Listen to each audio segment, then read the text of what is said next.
Assalamualaikum warahmatullahi wabarakatuh. Kami dari kelompok 3 ingin presentasikan hasil diskusi kami mengenai motivasi. Kenalkan, nama saya Indah Putri. Di sini saya akan menjelaskan mengenai pengertian motivasi. Motivasi berasal dari bahasa Latin yaitu mover yang berarti menggerakkan. Menurut Weiner 1990, motivasi didefinisikan sebagai kondisi internal yang membangkitkan kita untuk bertindak, mendorong kita mencapai tujuan tertentu, dan membuat kita tetap tertarik dalam kegiatan tertentu. Menurut Uno 2007, motivasi dapat diartikan sebagai dorongan internal dan eksternal dalam diri seseorang yang diindikasikan dengan adanya hasrat dan minat, dorongan dan kebutuhan, harapan dan cita-cita, penghargaan dan penghormatan.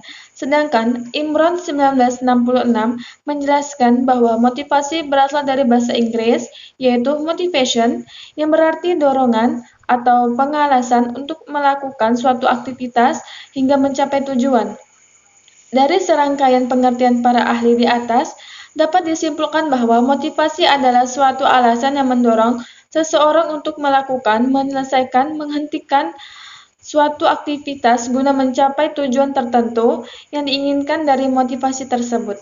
Assalamualaikum warahmatullahi wabarakatuh. Saya Pauji Wibowo. Saya akan melanjutkan penjelasan dari teman saya yaitu Indah Saputri. Baik, lanjut ke asas-asas motivasi. Menurut Malayu SPA Sibuan, asas-asas motivasi adalah sebagai berikut. Yang pertama yaitu asas mengikut sertakan.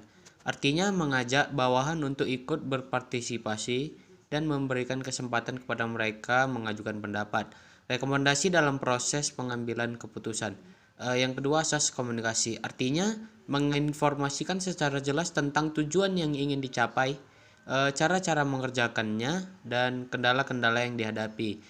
Yang ketiga yaitu asas pengakuan, artinya memberikan penghargaan, pujian, dan pengakuan yang tepat serta wajar kepada bawahan atas prestasi kerja yang dicapainya. Lanjut yang keempat yaitu asas wewenang yang didelegasikan. Artinya, memberikan kewenangan dan kepercayaan diri pada bawahan, bahwa dengan kemampuannya dan kreativitasnya ia mampu mengerjakan tugas-tugas itu dengan baik. Lanjut yang kelima, asas adil dan layak. Artinya, alat dan jenis motivasi yang diberikan harus berdasarkan atas asas keadilan dan kelayakan terhadap semua karyawan. Misalnya, memberikan hadiah atau hukuman terhadap semua karyawan harus adil dan layak kalau masalahnya sama. Lanjut yang terakhir yaitu asas perhatian timbal balik. Artinya bawahan yang berhasil mencapai tujuan dengan baik, maka pimpinan harus bersedia memberikan alat dan jenis motivasi. Tegasnya kerjasama yang saling menguntungkan kedua belah pihak.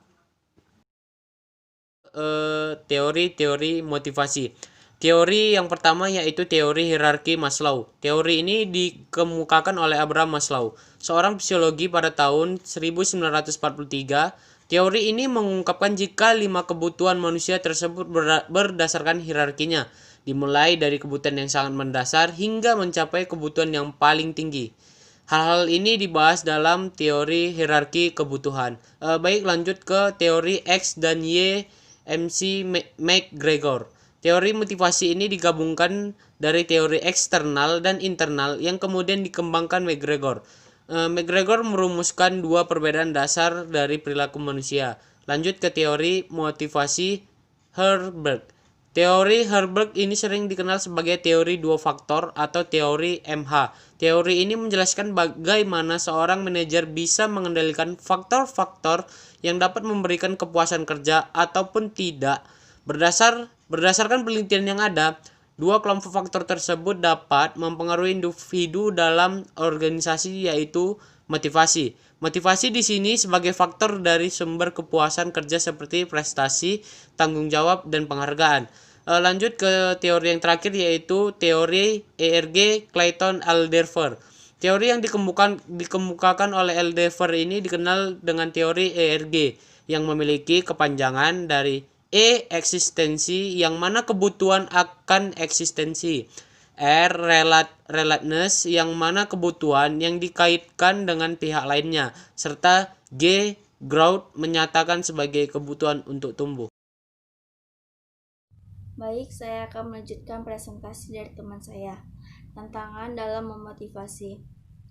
Menurut Kreitner dan Kinichki, pada buku Perilaku dalam Organisasi tahun 2014 halaman 128, memotivasi orang adalah merupakan aspek kunci bagi manajer yang efektif dalam menghadapi tantangan dalam motivasi.